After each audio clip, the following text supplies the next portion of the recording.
All right, guys, so in this video, we're going to talk about how to handle the low moments. Because I can tell you this, they're coming. And it doesn't matter whether you're going through the USMLE process or just life in general. We're all going to have highs and lows, and everybody loves a winner. When you're at your high moment, everybody's around you, and it's easy to just get through life in general.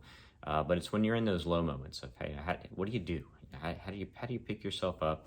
How do you mentally prepare yourself for the next step, moving forward? And it's very difficult. It's very difficult. But I can tell you this: those low moments are coming to us all. I've had them.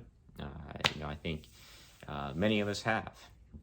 And so I came up with three steps of how I advise people to do this. And really, where this was inspired was, I'm a psychiatrist, and real recent, I saw an individual who was in a very severe accident, and they were paralyzed from the chest down. And my first encounter with them is more of me trying to gauge of where they're at with everything, and kind of allows me to address how to approach it. That's essentially how to approach it with this person. And on my last, my way out the door, he was the individual was like, "Hey, doc, I look forward to speaking with you tomorrow because I know the low moments are coming, because that was something we had talked about, and I look forward to hearing what you got to say about how to handle those." And so that put a lot of pressure on me. But then I just realized, how would I handle it? How would I advise them? How would I advise you going through this? And there's a lot of overlap, and every situation is different. That situation was in a totally different category. But we're all going to have those low moments. And this is how I approach it. And like I told that individual, I said, this is going to seem a little bit unorthodox. But that's what makes us a little bit different here is step number one, I'm going to say you just got to embrace where you're at. And when I say embrace where you're at, it means just to absorb every feeling, every moment, whatever you're going through, just absolutely, I don't want to say like the word own it, but it's just more of be in that moment and express, write it down, video record yourself, how you are feeling. And when it comes to the USMLE step process, you may have gotten a fail. You may have got your scores back and you're looking at it, it's on they do it on Wednesdays. You get that, it'll say fail. How do you approach that? You may have had a relationship, they want to leave you.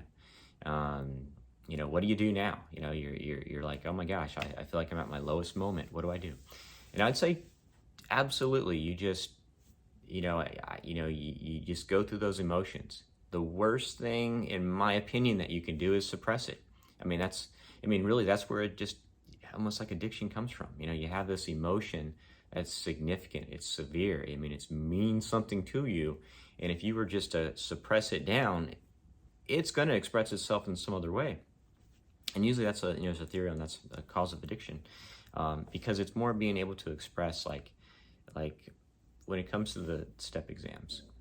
Say you get a fail, say someone leaves you, and you're just like, I'm at my lowest moment. I feel shameful. I feel that people are going to make fun of me. I think people are going to feel like I'm stupid. What do I do now? Am I ever going to, does this mean that the journey's over? And all these things play through your head. But I can tell you this, it's feeling those emotions, because I can tell you, I'm a big believer in the, kind of a carrot and a stick, right? In life, where you're headed, it's great to visualize and to dream and that's all positive, right? You're moving in a direction that's like, all right, this is where I want to go. But there needs to be a balance between, the positivity of the dream, the emotions, the forward thinking, and the stick of where I don't want to be. And even for myself, I knew I didn't want to be where I'm at. I knew I was meant for more. I didn't want to be I'd say a school teacher by no means, but at one point, again, living out of my car, didn't have the funds to make it through this. But I absorbed every moment, and I can feel it like it was yesterday, because that's a good reminder of where I don't want to be, or where I was at. I was currently at that situation. I knew I wanted something different. So there's a balance, and that's why I say embrace that dark moment. And every situation is unique, but embrace that dark moment, because there's a balance between the dream of where you're headed and the feeling of where you've come from. Again, it's a carrot and a stick. I think there should be a balance between those. And if you looked at the research that they do with animals, and that typically you get a better result when there's a reminder of, I'm not saying to use the word fear, but something close to that, fear, and then also a drive moving forward. So number one, embrace it, feel those emotions, be able to express them to somebody. Don't suppress them, okay? Don't suppress them. Get them out in the open. It's like this right now. If something negative, I don't care if it was a failed exam or something, it would fill this entire room, right? Right after it happens, it fills this entire room, and there's no space for anything else. But what happens is the more you can articulate it, the more you can talk about it, the more that you're going to understand it's going to be okay. There's now a little space in the corner of that room for something else to come in. And eventually, it gets smaller and smaller and smaller, and much more manageable with that. So anyways, that's step number one. Make sure you just embrace those feelings, be able to express them, in that carrot and the stick mentality. But number two is you got to be a master. Be a master of what you can control. And this is more of a Stoic principle, but I'm a firm believer in it. Even as it applies to that one individual that I saw, I said, look, there's a lot of stuff that's going to be out of your control in terms of where you go next, how your employer is going to handle it, whether there's a relationship that's going to get stronger or even potentially weaker, perhaps. And so just remember, put your energy on the things that you can control. And so when it comes to the USMLE step process, you can't, whether it's pass fail, didn't control it, whether you're an IMG and your school is the worst one of them all, can't control it. Just make a list of all those things, of everything that you tend to worry about. And I can almost assure you that pretty much 90% of those things are out of your control. And that's not where you put your energy. I mean, because we waste so much time worrying about things that are beyond our control, that it just affects us, because there's no answer to it. There's no aha moment where it's like, all right, well, that's pretty much a done deal, and that's over. I really worked myself through that one. No, because the fact that they changed the cutoff of the score, or oh my gosh, or not, there's more American schools with positions, and the number of residency spots isn't increasing as much as the number of applicants and stuff. That's out of my control. I can't handle that. I don't worry about those things. And the moment that I personally did that, my life kind of changed, for the better. I was just much more efficient. I feel like I didn't get as much gray hair worried about things that were just, no matter what I did, it was absolutely 100% out of my control. So that's step number two, is worry about the things that you can control. And I'd say number three, and this is pretty much really the life changer for me, was just to surrender to the process. And really what that means is we know where we're going, we know where we're headed. It's our dream of going in that direction. And I'd say if you're just listen to the signs. Just listen to the signs, because I promise you they're everywhere.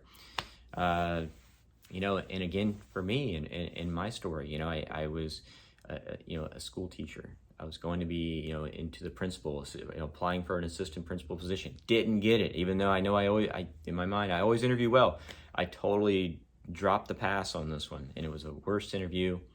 And I was like, all right, I got to shift my thinking a little bit. I knew I really wanted to do something different in life. Went down to Florida. Went to a seminar to get one of my license re-upped, so I can start a new business in Florida.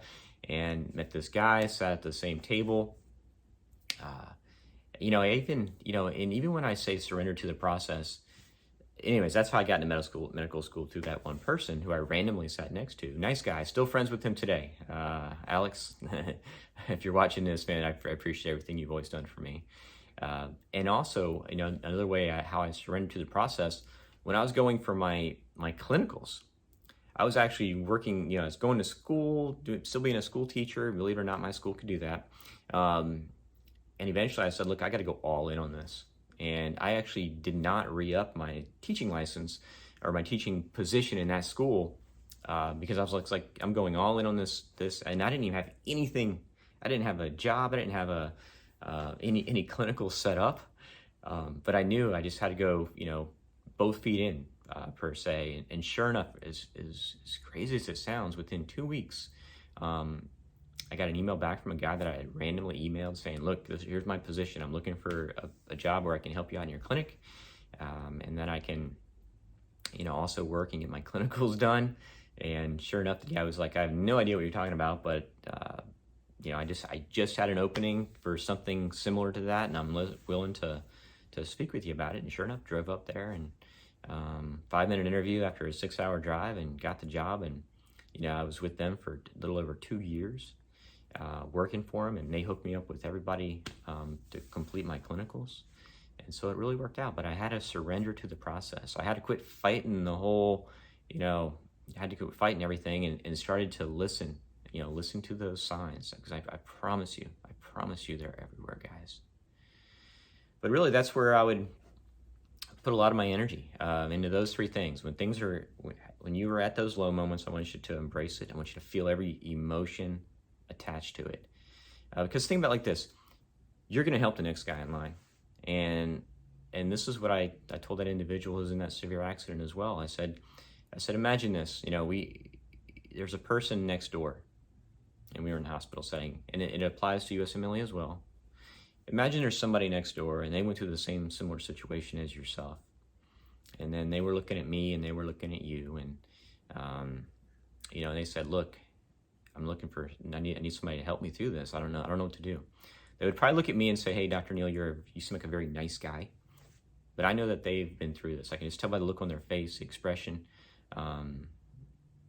that, they've walked the same path, per se, that I have, or I've been through the same, situation and stuff. And so that's where I really say you embrace it, guys, because your story, like I always say, your story is very unique.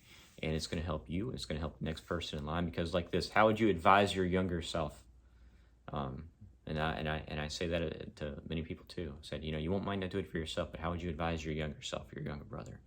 And the story is usually different. So always help the next guy in line. Okay. So again, quick review: 3 things. You're going to embrace it. Just feel every emotion. Number 2 is you're only going to worry about the things under your control. And number 3, just surrender to the process. You do those things, guys, it's going to be okay. Just keep studying hard. If you have any questions or concerns, you know that I'm here.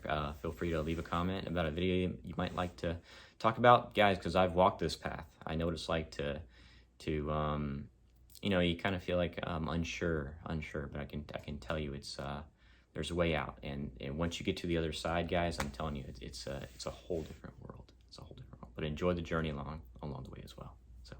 Hope you liked the video, guys.